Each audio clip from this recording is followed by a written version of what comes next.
Saudara, sebagai bentuk kepedulian atas berbagai bencana yang menimpa negeri ini, sejumlah umat muslim di kota Sorong menggelar doa bersama. Acara ini dirangkaikan dengan peringatan Maulid Nabi Muhammad SAW.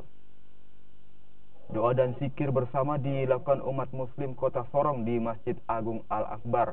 Seluruh jemaah berdoa bagi negeri yang tengah dilanda duka atas musibah yang terjadi beberapa waktu ini. Tujuan doa bersama ini untuk mengarahkan seluruh umat muslim agar peduli terhadap saudara-saudara yang tertimpa bencana. Untuk menghindari hal yang tidak diinginkan, peringatan Maulid Nabi Muhammad mendapat penjagaan oleh anggota Polres Sorong Kota.